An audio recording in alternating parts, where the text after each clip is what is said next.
Good morning there, it's Josh here. Hope you're having a good week so far on what is another quiet or very quiet day on the UK jumping front.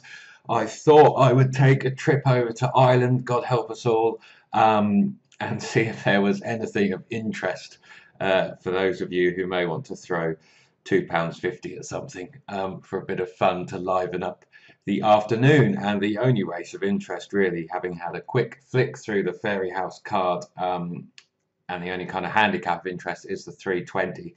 My starting point using the tools available to me, actually, I did start with horse race base, as you can see here, and as I've done before, and had a quick look at, well, I suppose I got the ratings, the horse race base ratings, to get a kind of idea of how the horses are rated on kind of what they've done so far on the racetrack, as you can see there. And more importantly, I suppose, or as importantly as of interest, I had a look at the trainer stats for the track, and you can see there, this is for the last 730 days. You can see various records down there. I kind of had a quick flick onto handicaps.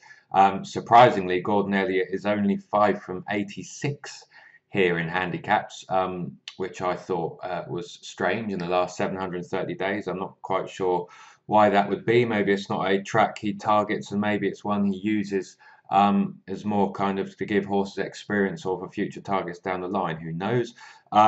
You can see there McLaughlin 5 from 23, 8 places, which is decent enough.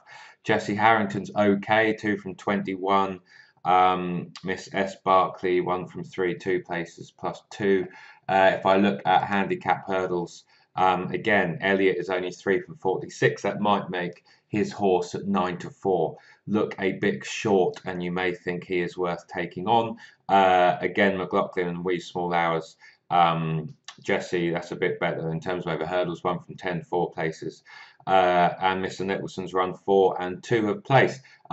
So some interest there with today's jockey. You can see the odd kind of stats going down the right hand side there.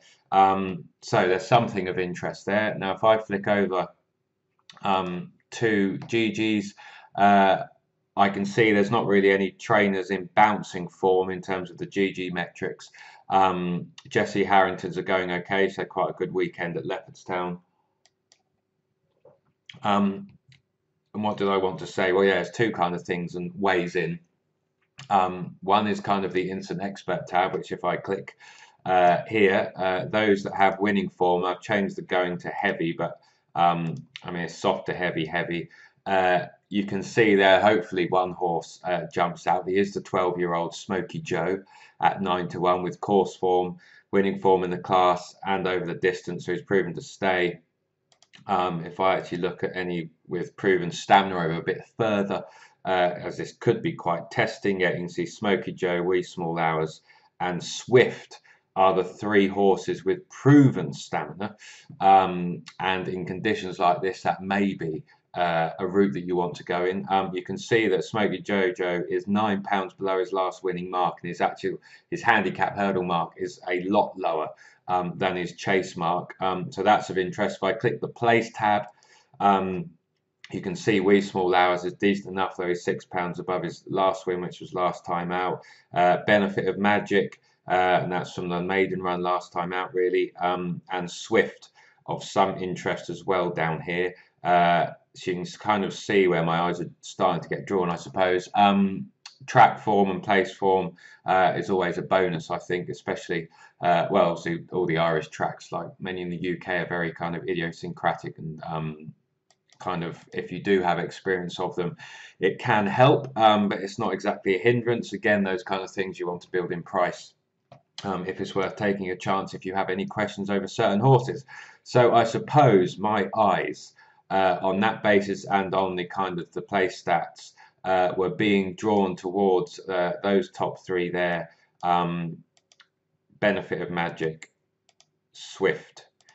So I suppose I was kind of yeah, shortlisting, not that it's the shortlist of shortlists, those kind of 3, 4, 5 horses there, and the 2 at the biggest price are Smoky Jojo and Swift, which do interest me. Now, something I've started to notice, I suppose I kind of think more of and kind of have more in the front of my mind on the back of that handicap chase kind of starting point system I looked at with horses that won last time out. Is horses that kind of have won either last time out or on the previous start, and whether or not there's an excuse for then following up. I have noticed, and it's only kind of anecdotal the last couple of weeks, there have been horses that won 2 starts ago that maybe stepped up in class or changed slightly in race conditions on their next start, ran okay but didn't win, and then a few days later dropped back into similar conditions to what they won in only a kind of couple of weeks before, and have then gone in again.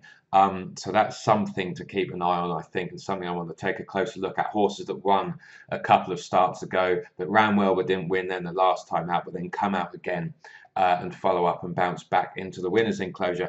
Smoky Jojo would hit that kind of idea. He absolutely hacked up in a chase off 122. You can see his handicap mark here is 107. So if you could find any of his chase form on recent chase form over hurdles, he might go close to hacking up here. Even as a 12-year-old, it kind of, that run 2 starts ago showed that he's still in decent form and has wins in him. The last run at Navan, now I clicked on his profile, all of his runs here. This is within horse race base using the profile tool. You can see that he does have a win at Fairyhouse. You can see his Navan form. He's 0 from 7, 1 place. There is a chance that he doesn't quite like Navan and he doesn't quite like the finish. And whether or not, I'm not quite sure if it's a very steep hill after line or how different it is to Fairyhouse, having watched it back. It can be hard to tell on video, and those of you who know the Irish tracks better than I do may be able to shed some light on that. But he was bang there up to about 2, 3 out before he then flattened out. He looked like he was going to come to make a challenge at Navan. It might be the track, and that might be a reason to kind of overlook that last run.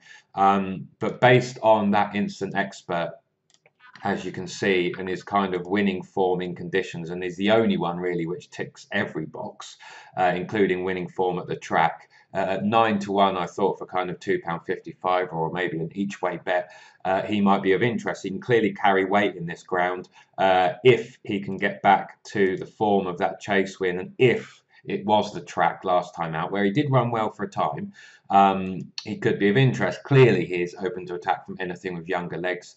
I'm quite happy to take on the Elliott horse. He might bolt up, but 9 to 4, given Elliott's record at the track.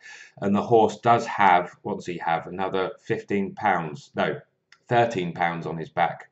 No, that's a lie. 14, I can't even count. 17, is it? 10 stone 9 to 11 stone 12.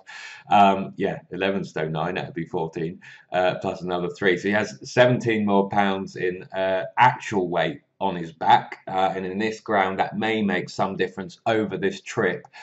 He did carry 11 stone 8, no problem, hacked up over Clonmel, so probably there is nothing in what I've just said at all, but it is something he does have to do a bit different, and clearly he doesn't have a claim on board either, so he does have that to go and prove, and it's a new track, etc. 9 to 4, I think, worth taking on for those things stated.